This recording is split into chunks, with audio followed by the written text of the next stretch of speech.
मैं चाहता हूं आप सब सामने देखिए, सदैव याद रखिए, अगर आप अधिक दुआ करेंगे तो आप अधिक सोचेंगे नहीं। आप अधिक सोचते हैं, यह साइन है कि आप अधिक दुआ नहीं करते। Shall I repeat again? क्या मैं इसे फिर से दोहराऊं? अगर आप अधिक प्रार्थना करेंगे तो आप बहुत कम सोचेंगे, लेकिन अगर आप अधिक प्रार्थना नहीं करेंगे तो आप अधिक सोचेंगे। इस जीवन में जो खुदा ने आपको दिया है, जो एक वरदान है, कभी ये मत कहना कि मनुष्य का जीवन परमेश्वर ने मुझे क्यों दिया, किसने भेजा मुझे इधर, मैं ठीक ही था। कुछ लोग हमेशा अयूब की तरह कहते हैं कि मैं अपनी मदर के वूम में मर क्यों नहीं गया। याद रखिए, अगर ये जन्म, इंसान का जन्म अगर बुरा होता तो यीशु कभी इंसान नहीं बनता, पर उसने खुद चूज किया। और आप जानते हो यीशु ने अर्थली थिंग्स को कितना याद रखा है। चलिए एक सवाल पूछना चाहता हूं, आप हैरान हो जाएंगे।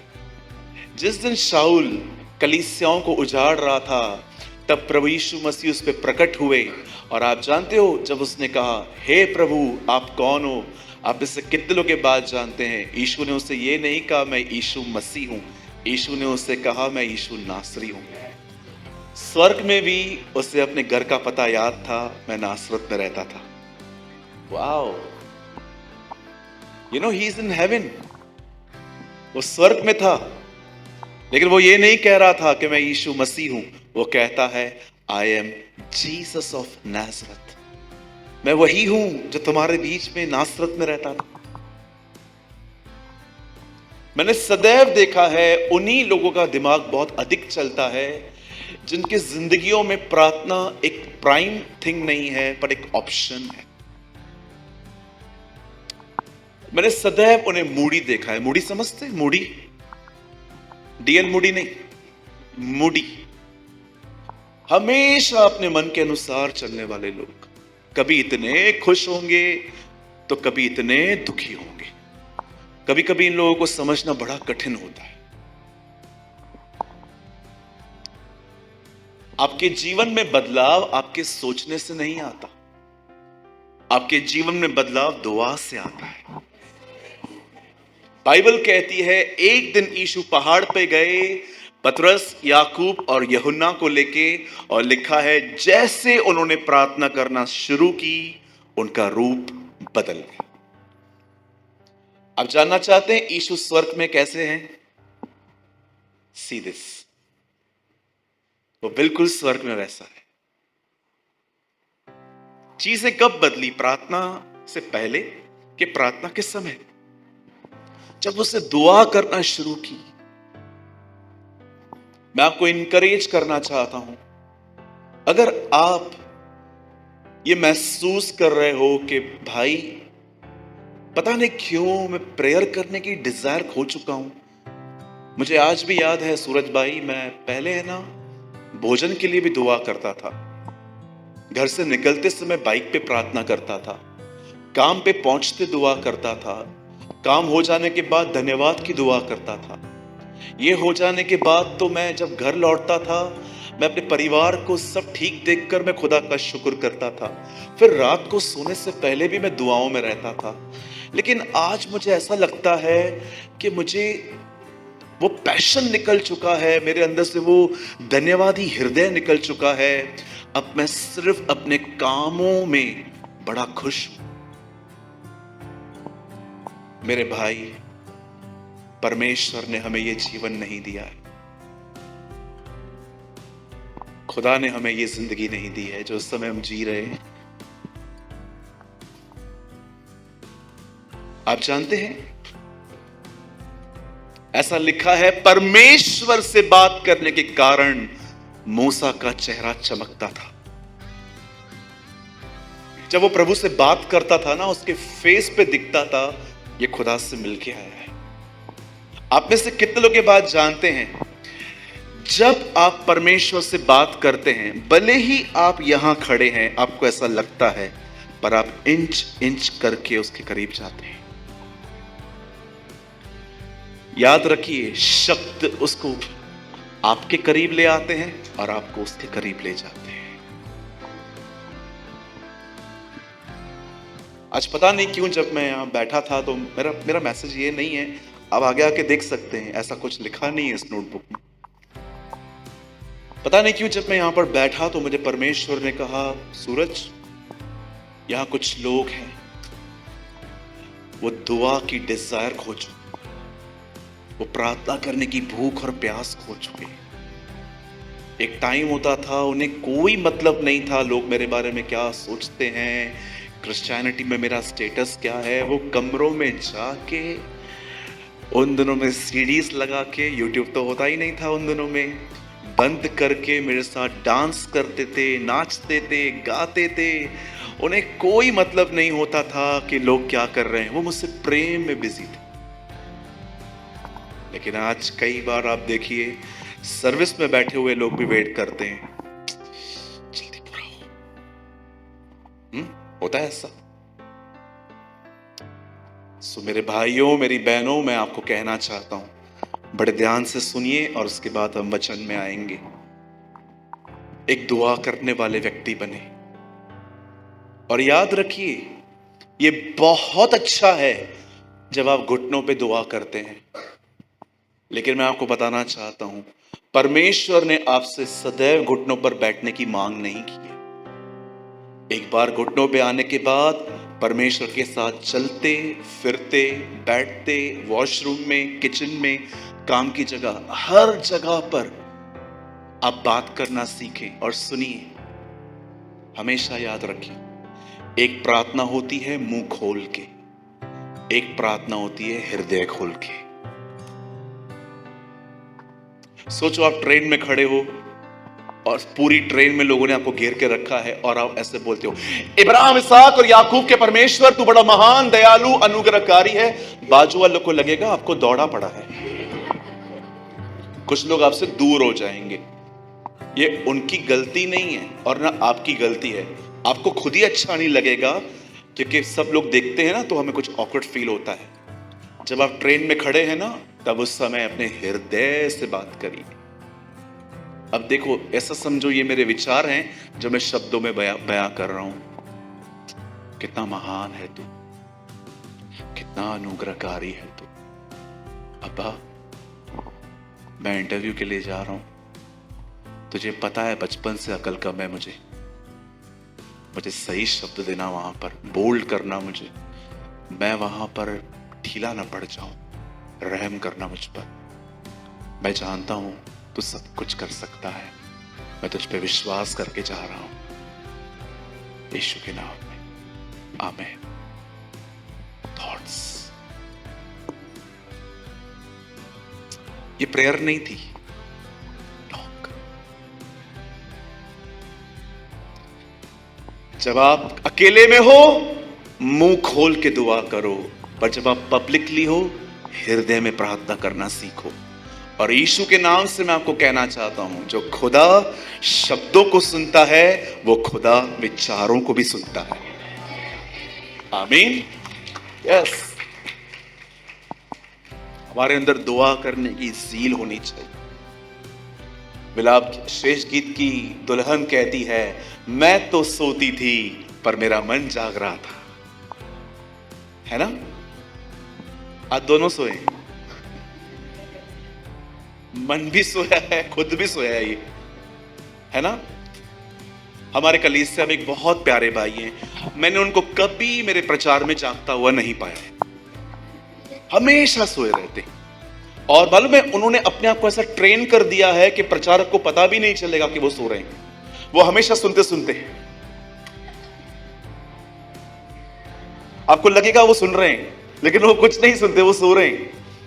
एक दिन मैंने उनको जाके कहा, मैंने कहा, काका ये मुझे भी आता है क्योंकि मैं भी ट्रैवल करता हूं तो बहुत थका हुआ रहता हूं, तो कभी कभी स्टेज के पीछे ना मुझे बड़ी नींद आती है, तो फिर मैं क्या करता हूं कई बार, और मैं अधिक करूं मतलब समझ जाओ मुझे अधिक नींद आ रही है।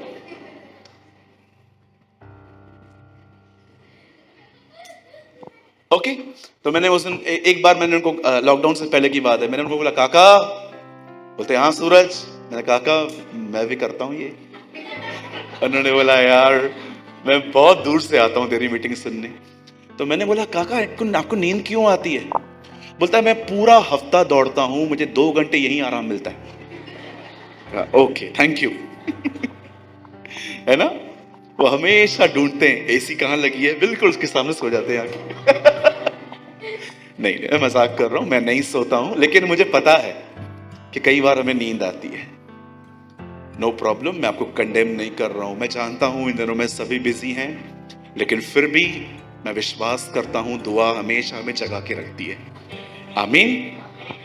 चलिए कितने लोग आज के वचन के लिए तैयार हैं? ओके ठीक है, जिनका हाथ नीचे है बड़े दुख की बात है, आपको भी सुनना पड़ेगा। चलिए हम शुरू करते हैं। मैं चाहता हूं कि आप सभी मेरे साथ बाइबल को ओपन करें। लाए हैं सब बाइबल लाए हैं? कितने लोग लेकर आए हैं जो? Okay thank you.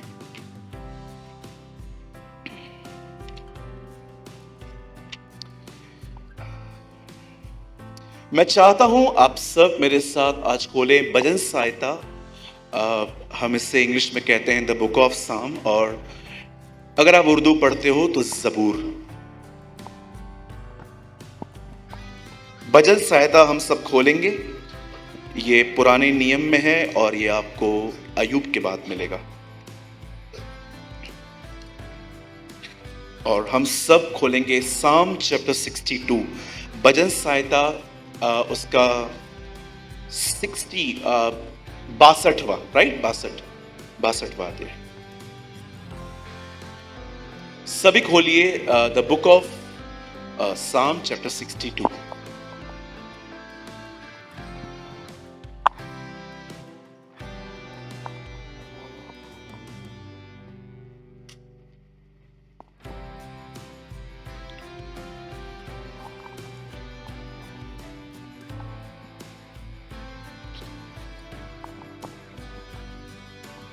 मैं आपके लिए एक वचन पढ़ रहा हूं, साम का 62 का 7th वर्ड। इसमें लिखा है, सॉरी 62 का 8, 62 का 8वां वचन। यहां लिखा है, हे लोगों हर समय उस पर भरोसा रखो, उससे अपने मन की बातें खोल कर कहो, परमेश्वर हमारा शरण स्थान है। आमीन। 3 गिनूंगा मैं, आप में से हर एक को अपनी अपनी बाइबल में इसे पढ़ना है। 1 2 3।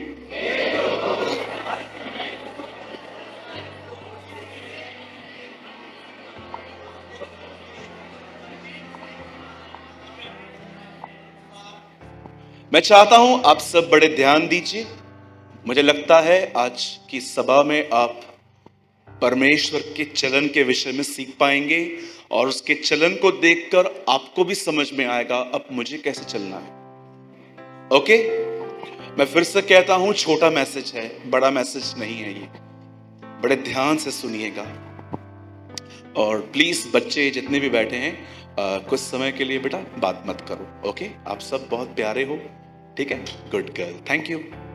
आइए मैं चाहता हूं आप ध्यान दें। अब सुनिए, जब आप अपने जीवन में यीशु को अपना प्रभु स्वीकार करते हो तो याद रखिएगा एक परमेश्वर की दया आपके जीवन पे आती है।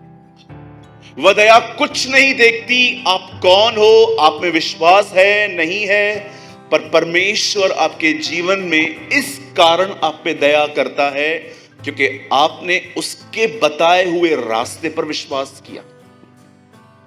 इस दुनिया में सबसे बड़ा झूठ यह है कि सब रास्ते वहीं जाते हैं। आप सभी जानते होंगे, आज बहुतों को हम जब प्रभु यीशु मसीह के बारे में बताते हैं तो लोग हमें कहते हैं कोई बात नहीं, आप इस रास्ते से, हम उस रास्ते से, सब वहीं मिलने पर हैं। लेकिन बाइबल इस लाइन को सपोर्ट नहीं करती। प्रभु यीशु मसीह ने कहां पर भी ऐसा नहीं कहा, मार्ग, सत्य और जीवन मैं भी हूं और बिना मेरे द्वारा कोई बाप तक नहीं पहुंच पाएगा। Jesus never said like this. प्रभु यीशु मसीह ने साफ कहा, एक ही रास्ता है, मार्ग, सत्य और जीवन मैं भी हूं कि मैं ही हूं, मैं ही हूं और बिना मेरे द्वारा तुम बाप तक नहीं पहुंच सकते। अगर आप में से यहां पर कोई भी इस सवाल के साथ जी रहा है कि ब्रदर आप कहते हो यीशु ही खुदा है, तो मुझे एक सवाल का उत्तर दे दो भाई। आज इतने सालों से हम जिनको मानते आए हैं, क्या वो गलत हैं? क्या वो भटका रहे हैं हमें? मैं ऐसा नहीं कह रहा। मैं सिर्फ एक चीज आपसे पूछना चाहता हूं, जो मैं हर एक से पूछता हूं। मुझे एक चीज का उत्तर हो सके तो इस मीटिंग के बाद अगर आपको लगता है मेरे पास है तो मिलके जाना मुझसे। मैं यहीं पर रहूंगा। सभा के बाद मैं 15 मिनट यहीं पर बैठता हूं। आपको चाहिए आप मुझसे मिलके जाना। मुझे एक जगह बताइए जिसने ये कहा मैं तेरे गुनाहों के लिए मरा। याद रखिए, सबने अच्छी बातें कही हैं, कोई बुराई करना हमें नहीं सिखाता, लेकिन याद रखिए जिंदगी मात्र प्रभु यीशु मसीह ने दी है और किसी ने नहीं दी। और अगर आप ये बात नहीं जानते कि उसकी मौत परमेश्वर ने क्यों स्वीकार की है, अगर आप ये जानना चाहते हो क्या साइन है कि यीशु ने हमारे गुनाह उठाए, ये बात हम कैसे मान लें? याद रखिए, उसका बलिदान स्वीकार किया गया खुदा के सामने। उसका चिन्ह यह है कि परमेश्वर ने उसे मुर्दों में से जिलाया। पुनरुत्थान ने सुसमाचार को सामर्थी बना दिया। इसीलिए आप बाइबल में कहां नहीं पढ़ोगे कि वो ये कहें कि हम उसकी मृत्यु के गवाह हैं। हर एक ने कहा हम उसके पुनरुत्थान के गवाह हैं। We are the witness of his resurrection. सबने अच्छी बातें कही, पर कौन है जो ये कहता है मैं तेरे गुनाहों के लिए बलिदान हुआ, मैंने तेरे गुनाह अपने ऊपर उठाए और मैं वापस मुर्दों में से जिंदा हुआ? याद रखिए, यही चीज है जो इस गॉस्पेल को यूनिक बनाती है। सबने अच्छी बातें कही, मुझे आज भी पता है, बचपन से मेरे ग्रैंडपा, मेरे फादर ने कभी मुझे नहीं सिखाया कि लड़की को कैसे छेड़ना है, गाली कैसे निकालनी है, बड़ों का निरादर कैसे करना है। मुझे किसी ने भी गलत काम नहीं सिखाए, सबने अच्छी तालीम दी। और मैं आपको कहना चाहता हूं, मात्र यीशु ही है जिसने हमारे लिए अपना जीवन दिया। और आप जानते हो, जब आप परमेश्वर के बनाए हुए रास्ते पर विश्वास करते हो, उसका रास्ता यीशु मसीह है, तब एक अद्भुत दया हमारी जिंदगी में आती है। और आप देखिए उस दया में आपके साथ कैसा व्यवहार किया जाता है। पर आप आइए थोड़ा आगे बढ़ते हैं। आज मैं जानता हूं आप में से सब लोगों ने उसकी दया को चखा है, लेकिन क्या होता है अचानक परमेश्वर को कि वो कभी कभी हमारे जिंदगियों में हमारी दुआओं को सुनना ही बंद कर देता है, हमारे लिए काम नहीं कर पाता। कितनी बड़ी बात है, पौल के उसकी देह से लोग अंगोशे को स्पर्श करके बीमारों पर डालते थे, वो चंगे होते थे, लेकिन पौल कमरे में जाके कहता था मुझे पेन है। लोग उसकी दुआओं से चंगे हो रहे थे, लेकिन खुदावन उसकी दुआ नहीं सुन रहा। ये क्या है भाई? आप जानते हो पौल एक ऐसा व्यक्ति था, संत पौलुस एक ऐसे व्यक्ति थे, जब लोग उनके पास आके कहते थे ना, पौल मेरा अंकल है ना 70s में है, दोनों घुटने खत्म हो गए हैं, या आंटी है दोनों किडनियां खत्म हो गई हैं, वो लोग नहीं आ सकते। तब पौल उनसे पूछता था कितना दूर हो, कितने दूर हो? 100 किलोमीटर। 100 किलोमीटर तो बहुत दूर है, तुम्हारे पास क्या है? हैंकी दो। और वो रुमाल लेके वो क्या करता था, जाओ बीमारों पर ढाल दो, और वे चंगे हो जाते थे।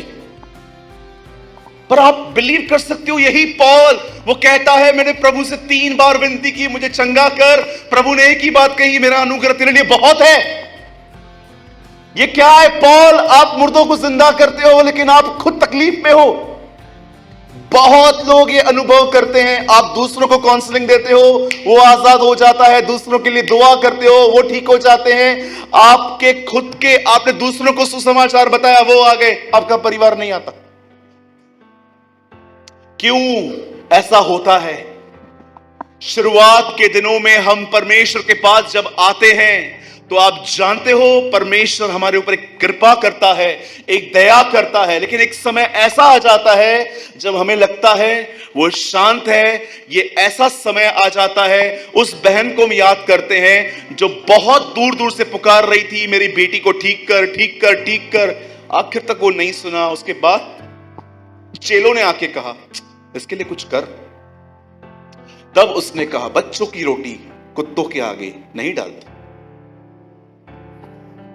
मैं आप में से हर एक को कुछ समझाना चाहता हूं आज, और मैं बिलीव करता हूं एक भेद है, दिस इज अ मिस्ट्री, कि परमेश्वर कई बार आपकी जिंदगियों के कुछ हिस्सों को स्पर्श क्यों नहीं करता। आप जानते हो एक ऐसा समय आता है जब परमेश्वर आपको अपनी दया दिखाता है, लेकिन एक समय ऐसा भी आता है जब परमेश्वर आप में विश्वास देखना चाहता है। बहुत आसान है उस समय प्रभु की आराधना करना जब आपके जीवन में सब कुछ ठीक है। बहुत आसान है उसको धन्यवाद देना जब आपकी जिंदगियों में कोई प्रॉब्लम नहीं है। आज से बहुत साल पहले मैंने बाइबल का एक अध्ययन किया और मैंने एक वर्ड पे कई महीनों तक अध्ययन किया, और वो वर्ड था दौड़, दौड़ना, रन। मैंने बाइबल के अंदर उन सारे लोगों के ऊपर अध्ययन कर दिया जिन्होंने दौड़ लगाई है, और मैंने बाइबल के अंदर एक व्यक्ति को पाया। बाइबल बताती है वो जवान था, एक स्त्री हर दिन उसके पास आके कहती थी तू मुझे बहुत पसंद है, मैं तुझसे अपना बेड शेयर करना चाहती हूं। लेकिन ये लड़का हमेशा इन बातों को सुन के उसे डिनाय करता था। एक दिन ऐसा आया जब घर में कोई नहीं था, वचन कहता है उसने उसकी शर्ट को पकड़ा और बाइबल मुकद्दस कहती है वो वहां से भाग गया। ये बाइबल की एक दौड़ थी। मैं आप जवानों से पूछना चाहता हूं, जब आप किसी स्त्री को देखते हैं, जब आप किसी लड़की को देखते हैं चर्च के अंदर या चर्च के बाहर, मैं आपसे पूछना चाहता हूं कितने लोगों ने अपने आप को शिक्षण दिया है कि मुझे उस समय अंधा होना है। कई बार हम घर तक छोड़ के आते हैं उसे, जब तक वो नहीं जाती तब तक हम नहीं जाते। वो एकदम घर तक छोड़ के आएंगे एकदम। ओके, मैंने देखा, क्या आपने यूसुफ के जीवन में यह सीखा? कई भाई लोग कहते हैं भैया मुझसे व्यभिचार होता है। भाई यहां देख ले, जब तक तू लड़की से बात करना बंद नहीं करेगा, ये मेरा वर्ड याद रखना, सर्वशक्तिमान परमेश्वर भी तुझे व्यभिचार से नहीं छुड़ा पाएगा। क्योंकि तू एक तरफ खुदा को पुकार रहा है और दूसरी तरफ तूने शैतान के लिए दरवाजे खोल के रखे। पहले दरवाजा बंद कर, फिर उससे छुड़ा, फिर उससे पुकार। मैं चाहता हूं एक सेकंड के लिए, भाई आप आइए तो, एक मिनट। हाँ, आप चश्मा साफ कर रहे थे, आइए एक मिनट।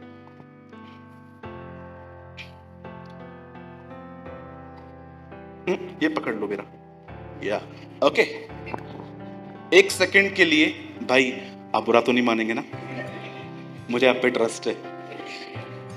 हम 2 मिनट के लिए भाई को बनाते हैं शैतान, और मैं एक दास, और यहां पर एक कोई बैठा हुआ है और मैं दुष्ट आत्मा निकालने के लिए आया हूं। ये देखिए, निकल यीशु के नाम में।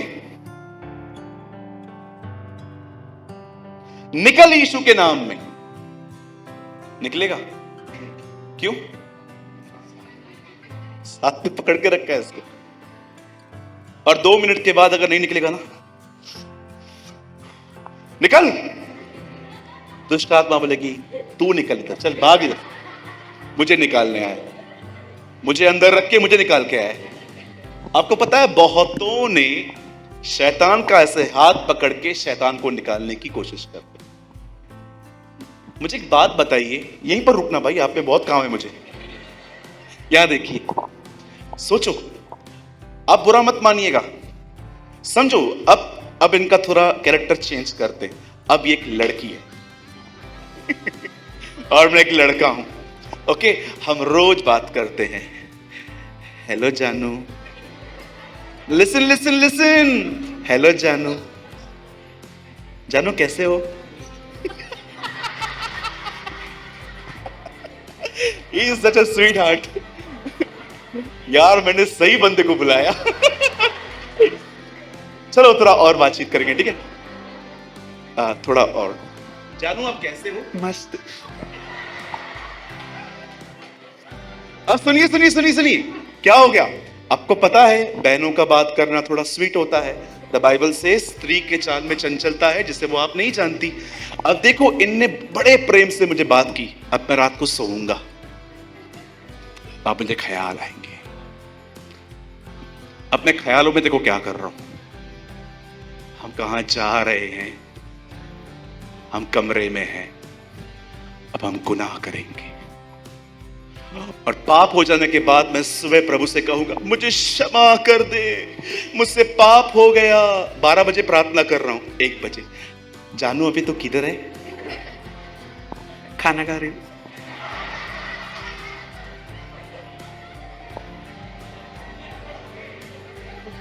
जानू तू खाना भी खाती है?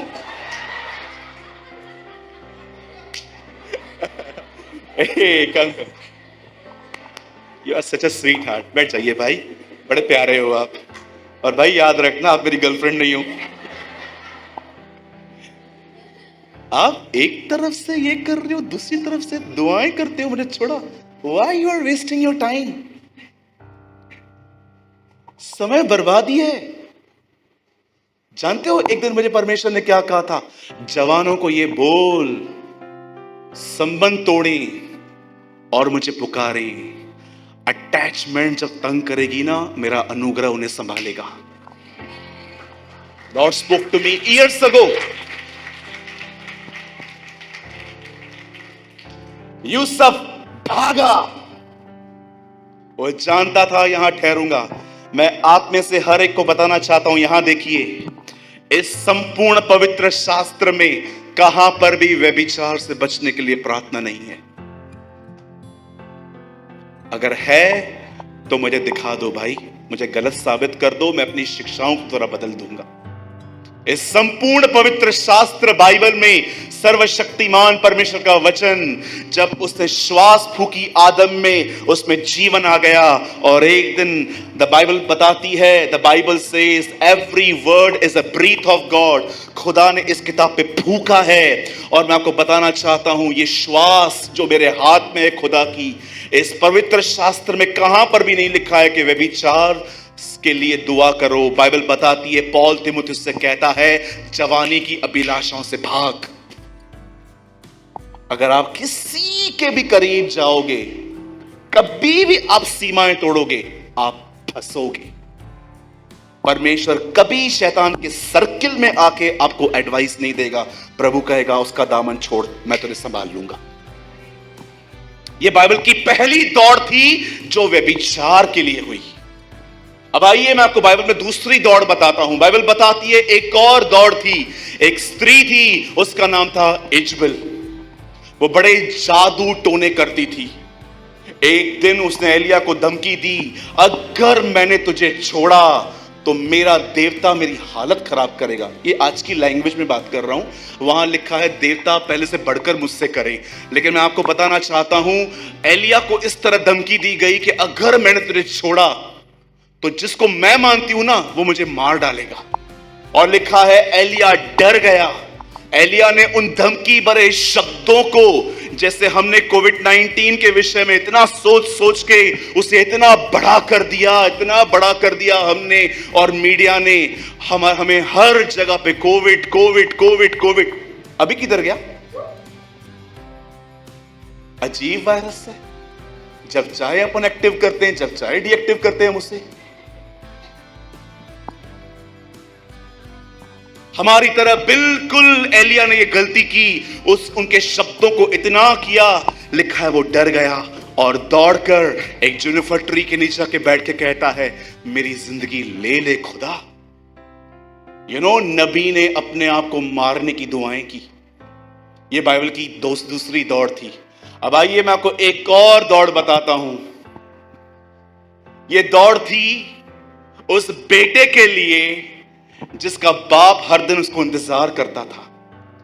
बाइबल बताती है एक बच्चा था जो अपने बाप का सब कुछ लेके उड़ा के आया, और एक दिन लिखा है उसका बेटा वापस आ रहा था, उसने खिड़की से देख लिया, और जब वो वापस आया, लिखा है वो दौड़ा, उसको गले लगाया। मैंने एक बात प्रभु से पूछी, मैंने कहा प्रभु,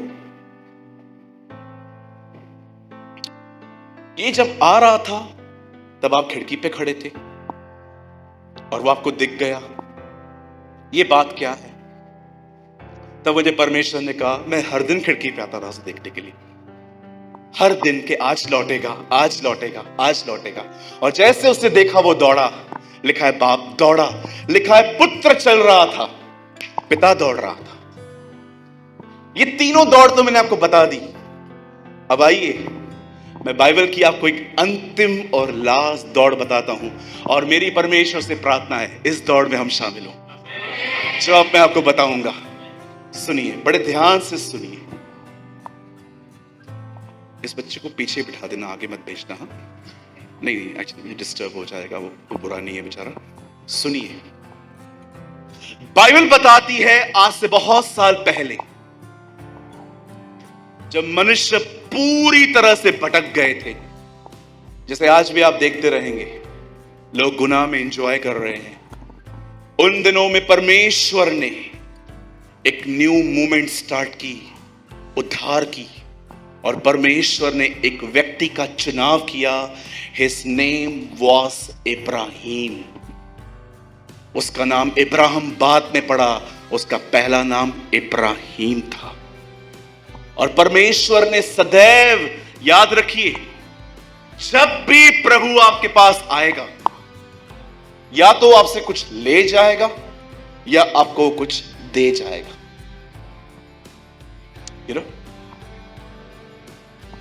परमेश्वर के वचन में लिखा है, प्रभु प्रतिज्ञाओं के साथ आया, मैं तुझे ये दे दूंगा, मैं तुझे घर दूंगा, मैं तुझे लैंड दूंगा, मैं तुझे ये दूंगा। अब आइए बड़े ध्यान से सुनिए, जब परमेश्वर की प्रतिज्ञाओं के पूरे होने में देर हुई, तब इब्राहिम का मन भटकने लगा, और एक दिन सारा उसे कहती है, तू एक काम कर। सारा को बच्चा कम चाहिए था, बट सारा को सबसे बड़ा प्रॉब्लम था प्रॉपर्टी। इब्राहिम बहुत धनाढ़ थे, वे बड़े अमीर थे। वो जानती थी अगर मुझे वारिस नहीं मिला तो हमारे घर का एक नौकर हमारी प्रॉपर्टी ले जाएगा। आप पढ़ के देखिए, वो कहती है, तू हाजिरा से बच्चा पैदा कर, नहीं तो ये एलियाजर हमारे घर का वारिस ठहरेगा। आपको पता है सारा ने गलती क्यों की? क्योंकि सारा को प्रॉपर्टी से प्यार था, सारा को दीवारों से प्यार था। और जानते हो, इब्राहिम ने ये बात उसकी मान ली। आप में से कितने लोग इस बात को जानते हैं, परमेश्वर ने आदम को अदन के बाग से क्यों निकाला? बहुत लोग कहते हैं फल खाने के कारण। शो मी। लो, किसको चाहिए बाइबल मेरा? मुझे एक जगह लिखा हुआ बताओ कि परमेश्वर वहां पर आके कहते, आदम तूने फल खाया, निकल। जानते हो प्रभु वहां पर क्या कहते हैं? तूने जो अपनी पत्नी की सुनी इस कारण। अब आप में से कुछ लोग सोचते होंगे, क्या पत्नी की सुनना गलत है? बिल्कुल नहीं, लेकिन पत्नी अगर खुदा के खिलाफ जाने के लिए कहे तो यह गलत है। आज से बहुत साल पहले दिल्ली के कॉलेज में एक बहन ने मुझसे एक सवाल पूछा था, सूरज भाई कैसी है ना दुनिया, क्या कुछ नहीं होता यहां पर, कितनी गंदगी है यहां पर, कितना पाप है, कितना ये है भाई, ऐसा क्यों? तब मैंने उस बहन से एक बात कही। मैंने कहा ये सब पता है तुझे कहां से शुरू हुआ? जब एक बहन ने डिसाइड किया कि वो शैतान को सुनेगी, वहां से ये सब शुरू हुआ। आपके जीवन में तकलीफें जानते हो कब शुरू होती हैं? जब आप खुदा को न सुन के शैतान को सुनना शुरू करते हो और ओबे भी करते हो। यही कारण था, यीशु भूखा था और शैतान ने उससे कहा पत्थर को रोटी बना, उसने कहा नहीं। आपको पता है मैसेज ट्रांसलेशन में क्या लिखा है? आप जानते हो मैसेज ट्रांसलेशन में क्या लिखा है? मैं आपको कुछ अनुवाद बताता हूं ताकि आप बातों को समझ पाओ। बिठा दीजिए। जब यीशु भूखे थे तब शैतान आके कहता है पत्थर को रोटी बना, तब यीशु कहता है मनुष्य केवल रोटी से नहीं परमेश्वर के वचन से जीवित रहेगा। आप में से कितने लोग ये बात जानते हैं?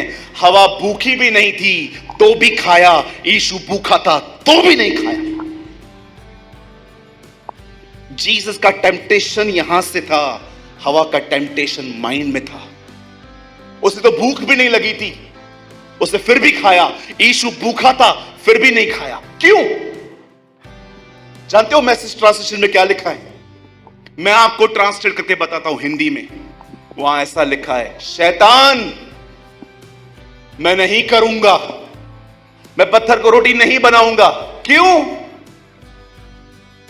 क्योंकि ये बात मैंने बाप से नहीं सुनी है। हाय गॉड। आगे चल के 5000 लोगों के लिए खाना बनाता है पर अपने लिए रोटी नहीं बनाता। एक अनुवाद में लिखा है मैं नहीं बनाऊंगा। उसका कारण जानते क्यों है? क्योंकि आज्ञा तेरी तरफ से आ रही है, मेरे बाप की तरफ से नहीं। वाह, what a God we have.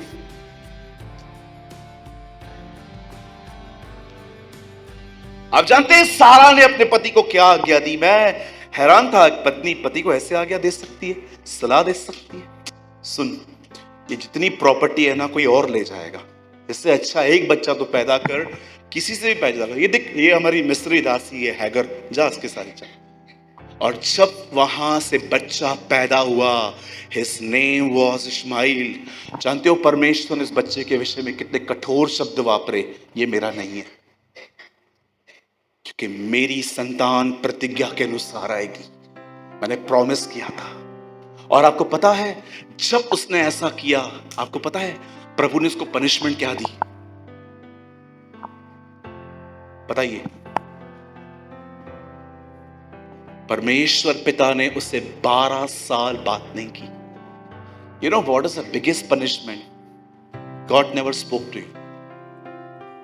परमेश्वर आपसे कहे do whatever you want, देखो जो चाहिए तो कर। इसलिए लिखा है जब सृष्टि को देखकर, हर चीज को देखकर कि ये हम नहीं बना सकते, रोमियो 1 अध्याय में लिखा है परमेश्वर के इन कामों को देखकर भी उन्होंने परमेश्वर को जानना न चाहा, तब परमेश्वर ने उनको उनके मन पे छोड़ दिया। अब जाओ, मैंने तुम्हें सृष्टि बना के प्रकट किया कि मैं खुदा हूं। अब भी तुम्हें लगता है कि 4 पैर वाले जानवर ये वो उन्होंने सृष्टि बनाई? लिखा है उन्होंने सृष्टि की आराधना की, न कि उस परम धन्य की जो सृष्टि करता है। तब परमेश्वर ने डिसाइड किया अब मैं इनके पास नहीं जाऊंगा, इन्हें जो करना है करो। आज भी आप देखिए, आपको पता है हर परीक्षा सृष्टि और सृष्टिकर्ता के बीच में है। फल क्या था? सृष्टि। ऊपर कौन है? सृष्टिकर्ता। हवा आदम को प्रभु ने क्या कहा था? फल न खाना। आपको पता है हर परीक्षा सृष्टि और सृष्टिकर्ता के बीच में है कि आप किसका चुनाव करते हैं। बाइबल बताती है इब्राहिम ने ये किया। इब्राहिम को बच्चा पैदा हुआ, खुदा ने कहा ये मेरा नहीं हो सकता। इवन बाइबल बताती है परमेश्वर ने उसके बारे में ये कहा ये लड़ता रहेगा। और एक दिन ऐसा हुआ, यहां देखिए सब, इसे मिस मत करिए। ये लाइन आपके जीवन को बदल सकती है, क्योंकि ये पवित्र शास्त्र में लिखा है। जब इब्राहिम 99 वर्ष के थे, उनके पीछे एक पेड़ था। बाइबल बताती है इस पेड़ में एक भी पत्ता नहीं था। हिंदी में से लिखा गया है बांझ वृक्ष। और इब्राहिम वहां बैठे हुए थे। बाइबल बताती है उसने अपने सामने क्या देखा? 3 लोग आ रहे थे और वो पहचान गया 3 में से एक खुदा है। किसी भाई ने मुझसे पूछा था, भाई आपको क्या लगता है ये दोनों कौन है? सुनिए, ये मेरी सोच है, इसको जज मत करिएगा कि नहीं वहां तो नहीं लिखा गया है। मैं ये पर्सनली बिलीव करता हूं, एक परमेश्वर था, दूसरा जिब्राइल था, तीसरा मिकाइल था। ये मैं मानता हूं, जरूरी नहीं है। कई बार परमेश्वर ने मुझे इमेजिन करने का पावर दिया है, मैं करता हूं। यीशु नीचे झुककर लिखने लग गए। मुझे लगता है यीशु जानता था अगर मैंने सबके सामने ये कहा कि पिता मैं इनको क्या कहूं जो इस बहन को पत्थर मारने वाले हैं, तो वो लोग उसे वहीं मारते, क्योंकि वो इस फिराक में थे कि परमेश्वर को बाप कहे। मुझे लगता है यीशु नीचे झुका, उसने कुछ लिखा, ऊपर खड़ा हुआ, उसने कहा जिस किसने पाप नहीं किया है वो उसे पहला पत्थर मारे, और उसके बाद लिखा है वो फिर से झुका। मैं कभी कभी सोचता हूं क्या लिखा होगा। मुझे लगता है प्रभु ने ये लिखा होगा, पिता मैं क्या उत्तर दूं? और ये परमेश्वर ने पढ़ लिया और परमेश्वर के हृदय में कहा इनको बोल जिस किसी ने पाप नहीं किया है वो पहला पत्थर मारे। वो उठा, खड़ा हुआ, सब चले गए और वो नीचे लिखने लगा, धन्यवाद स्वर्गीय पिता। लिसन, ये लिखा नहीं है, पर मैं आप में से हर एक को कहना चाहता हूं परमेश्वर ने हमें इमेजिन करने का पावर दिया है। खुदा ने हमें कल्पना करने की ताकत दी है। गंदी कल्पनाएं मत करो। अगर कल्पना करनी है तो जाओ, बाइबल पढ़ते समय वहां चले जाओ और देखो प्रभु यीशु मसीह कैसे काम करते थे। आप जानते हो जब इब्राहिम ने देखा कि खुदा सामने आ रहा है, सुनिए ये बाइबल की एक जबरदस्त दौड़ थी। लिख रहा है इब्राहिम दौड़ा, 18 उत्पत्ति में लिखा है इब्राहिम दौड़ा। आइए मैं चाहता हूं आप कहिए इब्राहिम दौड़ा। फिर से कहिए, जोर से कहिए। आप जानते हो जैसे इब्राहिम दौड़ा, लिखा है उसने दंडवत किया और उसने क्या कहा? सुनिए, मेरे घर आइए, खाना खाइए, विश्राम कीजिए, क्योंकि मैं जानता हूं आप इसलिए आए। Oh what a man, he know the moods of God. एक ऐसा व्यक्ति था जो परमेश्वर की मूड को पहचानता था कि कुछ तो है। आपको पता है परमेश्वर डिस्टर्ब था। क्यों डिस्टर्ब था सूरज भाई? क्योंकि परमेश्वर कुछ ऐसा करने पर था जो वो करना नहीं चाहता था। वो सदोम और अमोरा को नाश करना चाहता था, इसलिए वो डिस्टर्ब था और अपना दर्द उसे बताने आया था। तब इब्राहिम ने बात करना चालू की, 50, 40, 30, 20, 10। इब्राहिम खुदा से इतनी बार मिल चुका था कि वो खुदा को दूर से देख के जानता था ये डिस्टर्ब है, इसलिए वो कहता है कम कम कम कम रेस्ट। मैं आप में से एक बात पूछूं, मुझे पता है ये लेवल सबकी नहीं होती है। कितने लोग हैं यहां पर मुझे बताइए, आप खुदा से ये कहते हैं पूरी जिंदगी मैंने तेरे को बताया मैं कितना दुखी हूं, पर आज मैं ये जानना चाहता हूं तू क्यों दुखी है? जानते हो क्या कहेगा? जानते क्या कहेगा? वो कहेगा कुछ लोग सब जानने के बाद भी मेरे साथ नहीं चलते। ये चीज मुझे बड़ी डिस्टर्ब करती है सूरज। आपको पता है लिखा है इब्राहिम दौड़ा। अब मुझे बताइए, एक व्यक्ति जिसकी दुआओं का उत्तर 24 साल से नहीं आया है, आज भी जब वो परमेश्वर को देखता है तो वो दौड़ता है। 99 इयर्स का इब्राहिम जब बांझ वृक्ष के नीचे पड़ा था, 75 साल की उम्र में खुदा ने उससे कहा मैं तुझे बेटा दूंगा। अब वो 99 का है, 24 साल से उसकी दुआ का उत्तर नहीं आया है, पर आज भी जब वो परमेश्वर को देखता है वो दौड़ता है। आइए मैं आपसे पूछना चाहता हूं, जब आपके जीवन में आप देखते हो खुदा शांत है, वो कुछ नहीं कर रहा, कितने लोग हैं परमेश्वर से ये कहते हैं प्रभु तू कर या न कर, मैं दौड़ूंगा तेरे पीछे। I will run after you, O Lord. दो दुआएं नहीं सुनी जाती। चर्च के एक व्यक्ति ने आपसे मिसबिहेव कर दिया, आपको तो खुदा को छोड़ने के ख्याल आ जाते, आपको कलीसिया बदलने के ख्याल आ जाते। कहां है आपके अंदर परमेश्वर का वचन? मैं आपसे पूछना चाहता हूं,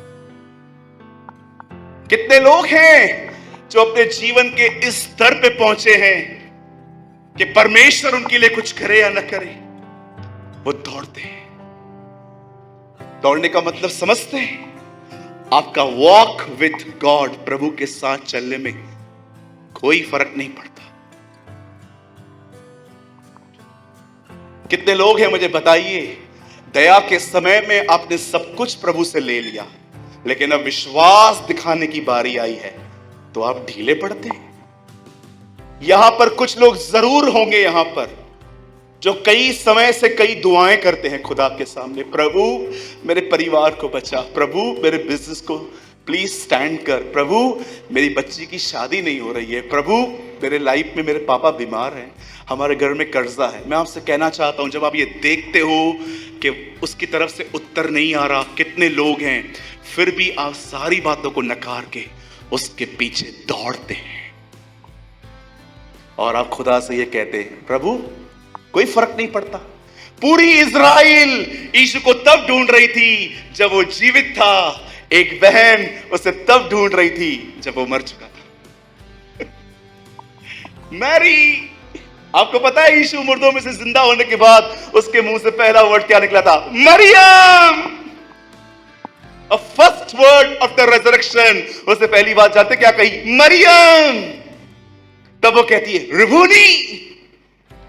You know, वो उसे गले लगाने चाह रही थी, इसलिए उसने कहा मुझे मत छू, डोंट टच मी। मुझे बताइए, जब वो कब्र पे गई, किसे ढूंढने गई? एक जीवित यीशु को कि मरे हुए यीशु को? क्या करेगा मरा हुआ यीशु? खाना खिलाएगा, रोटी खिलाएगा, ब्रेड खिलाएगा, चमत्कार करेगा, पतरस की सांस की तरह उसके घर पे जाएगा? कुछ नहीं करेगा। तो भी चाहिए बोलती। मैंने अपने जीवन में बहुत सारे मर्दों को देखा है बहनों को उठाते पिक्चर में, सीन्स में, पर मैंने आज तक नहीं देखा है कोई बहन मर्द को उठाए। मैंने बाइबल में पढ़ा, मरियम कहती है मुझे बताओ वो कहां है, मैं उसे ले जाऊंगी। What a woman of God. बहुत आसान है डांस करना वर्शिप में, हालेलुया बोलना, जय मसीह बोलना, व्हेन एवरीथिंग इज फाइन, सब ठीक है।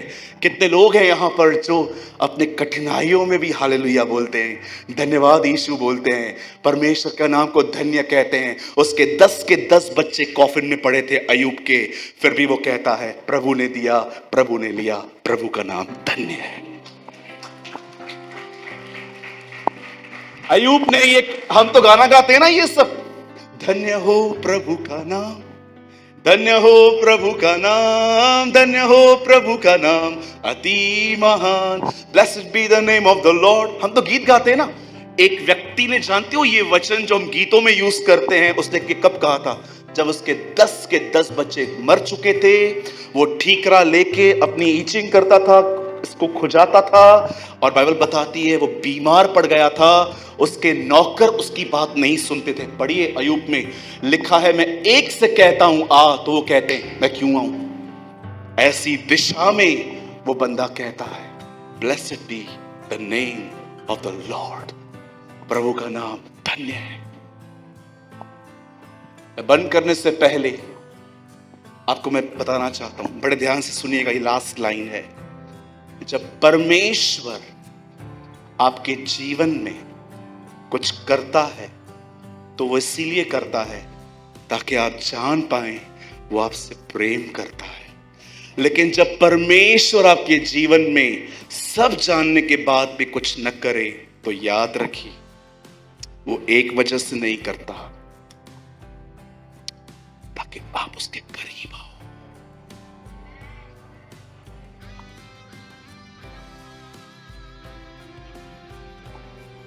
आप जानते हैं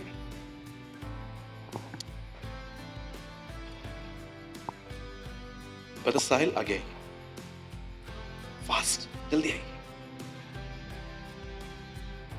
यहां खड़े हो जाए, स्टैंड। 2 मिनट के लिए मैं प्रभु बन जाता हूं, ठीक है? मैं दूर दूर तक नहीं हूं, और 2 मिनट के लिए आप एक आम विश्वासी बन जाओ। ये आपकी दुआएं हैं, ये आपको चाहिए। मांगो मुझसे, प्रभु मुझे दे, वहीं पर खड़े होके मांगो। ले बेटा,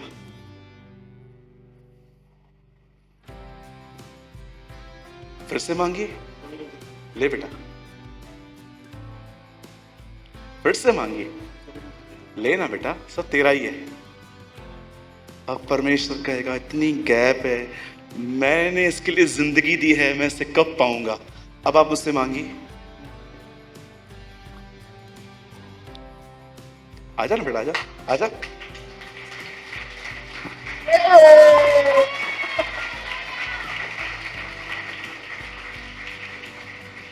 वेट, हम में से बहुतों ने सुना है यीशु हमारे गुनाहों के लिए मरा।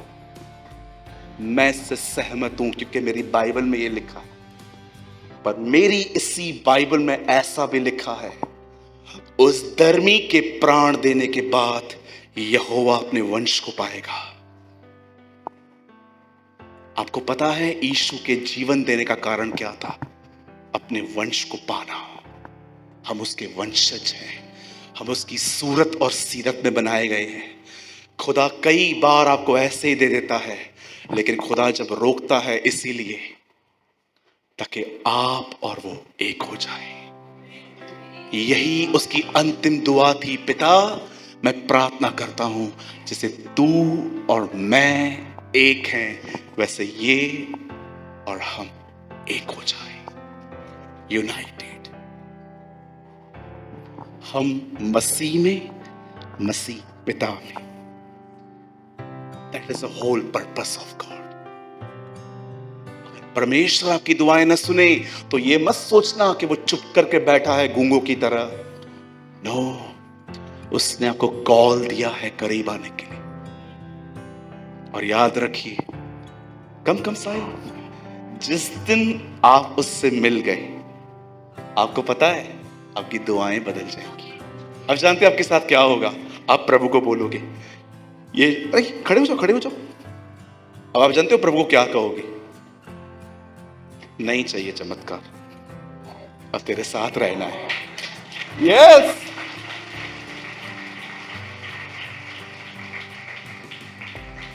Come on, shout hallelujah.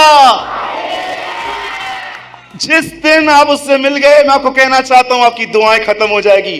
अब जानते हो आप प्रभु से क्या कहोगे? मुझे कुछ नहीं चाहिए, ये बना रहे, मुझे बता मैं इसके लिए क्या करूं।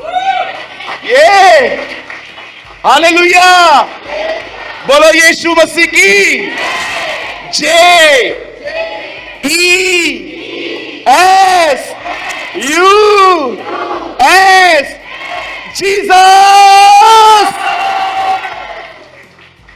हम उसके साथ रहेंगे, वो हम में रहेगा, वो हम में अपना जीवन जिएगा, हम उसमें अपना जीवन जिएंगे, और हम पिता के लिए जिएंगे। बोलो यीशु मसीह की।